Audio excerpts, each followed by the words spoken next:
भाई और बहनों, 2028 युग परिवर्तन का समय है और ये जो गंदी राजनीति वर्तमान में देश दुनिया में चल रही है, चाहे कोई भी पार्टी हो, 2028 में राजनीति खत्म, राजनीति समाप्त।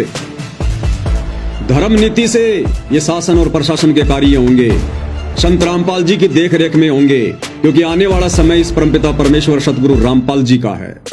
पूरी दुनिया पर इनका झंडा होगा, इनका डंडा होगा, इनके आदेश से पूरी दुनिया का संचालन होगा। थोड़ी सी है विश्वसनीय बात लग सकती है, क्योंकि अभी आप इनके संपर्क में नहीं है, अभी आपने इनके सत्संग सुनने शुरू नहीं किए हैं। आपने केवल क्रोथा कांड, बरवाला कांड, मीडिया की उल्टी सीधी बातें सुन के, आड़ोसी पड़ोसियों की उल्टी सीधी बातें सुन के आपने अपने दिमाग में संत रामपाल जी की छवि को बिल्कुल उल्टा सेट कर रखा। जब आप उनके सत्संग सुनना शुरू करेंगे धीरे धीरे, और जब आपकी बुद्धि जो भ्रष्ट हो चुकी है जब वापस सेट होगी, तब आपको पता चलेगा। और समय ज्यादा नहीं है, इसलिए समझ जाओ, सत्संग सुनना शुरू कर दो, अपनी आत्मा का कल्याण करवा लो, खुद भी बचो, परिवार को भी बचाओ। नहीं तो भाई 64 करोड़ जनसंख्या रहने वाली है पूरी विश्व की, लाशें उठाने वाला कोई नहीं मिलेगा।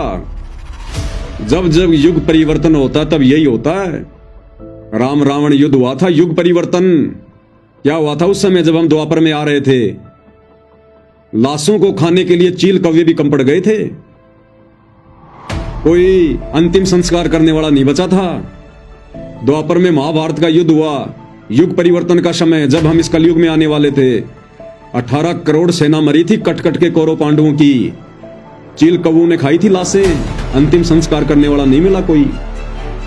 अब इस कलयुग में ये युग परिवर्तन का दौर 2028, हम लोग मिनी सतयुग में जा रहे हैं 1000 वर्ष के लिए। भाई भयंकर जनहानि होगी, भयंकर जनहानि। इस 800 करोड़ की जनसंख्या में रह के भक्ति नहीं हो सकती, शुभ कर्म नहीं हो सकते। कलयुग कितना छा गया घर घर में, तो ये कटनी छटनी होके रहेगी। इसलिए आप लोगों को पहले सूचित किया जा रहा है, अगर संभल सको तो।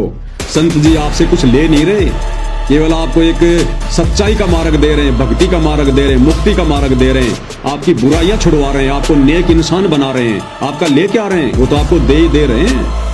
तो नफरत किस बात की भाई? तो दुनिया की सुननी बंद करो और अब संत रामपाल जी की यूट्यूब पर सत्संग के माध्यम से सुननी शुरू करो, फिर हमारे विचार बदलेंगे।